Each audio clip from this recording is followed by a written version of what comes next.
I'll go chalk. I think it's got to be Drew Brees. One of my lasting memories from the build-up to this year's draft was tuning in and watching Peter Schrager and Daniel Jeremiah going through their mock draft, and these guys know everything about every player on the face of the earth, and they get to the New Orleans Saints, and they're like, I don't really know who they should take. They don't really need anybody. And they were right. How do you look at the Saints and say, well, they got this need, this need? It's turnkey. It's ready. It's ready to go, especially we've talked so much about Emmanuel Sanders. That slot on the other side of can't guard Mike, they've tried that for years, guys. Remember when they had Brandon Marshall was going to be a Saint and Des Bryant was going to be a Saint, and now it's like they got their guy. I will just say this. Now or get off the pot. We're talking a lot of 90s retro NBA these days. The New Orleans Saints are starting to remind me a little bit of the Patrick Ewing Knicks. You are so loaded. You are so talented. You have this very intimidating home field advantage. And what are you going to do about it? Is this the last dance for the New Orleans Saints? Because you cannot really get a better roster in today's NFL than they have. They got to cash it in.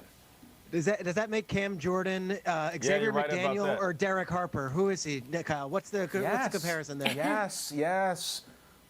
The late Anthony Mason. There you go.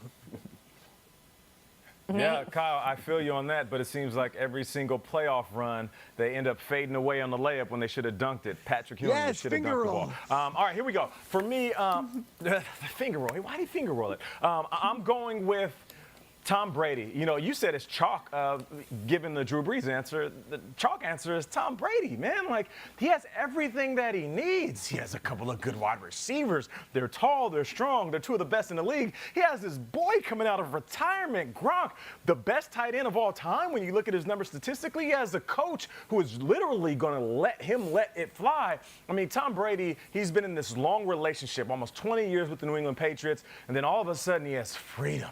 Have you ever been out with your homeboy or your homegirl the night after they broke up with somebody, like that first night out? Maybe it was you. Maybe you broke up with somebody and that first night out to the club or hanging out at a bar. Like, you get it in. I mean, you dance like nobody's watching. The drinks taste better.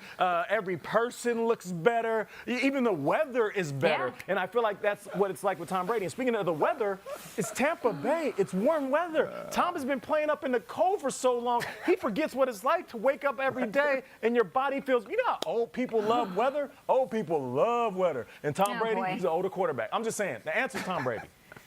That is such a monologue. Answer I want is to click Tom that Brady, off. he says. Yeah, that's going to the Emmy reel right there. That's Nate Burleson. I'm going to come in here. I'm going to say Tom Brady also. I'm going to say Tom Brady. And I'm not going to say it because of Godwin or Gronk or because of what they have in Mike Evans.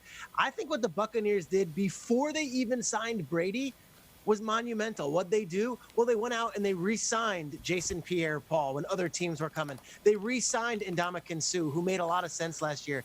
And then they brought back, on a franchise tag deal, the NFL's leading pass rusher and sacker in Shaq Barrett. Look at the leading sack guys from last year right here on this list here. It's not who you would think. It's Shaq Barrett, who came out of nowhere. So, yes, we love the offensive weapons, but not only does Brady have this rejuvenated sense of self and I want to prove myself and a chip on his shoulder, and he's also got a bad-ass defense. This Buccaneers defense showed up at the end of the season, and they are going to be very good again.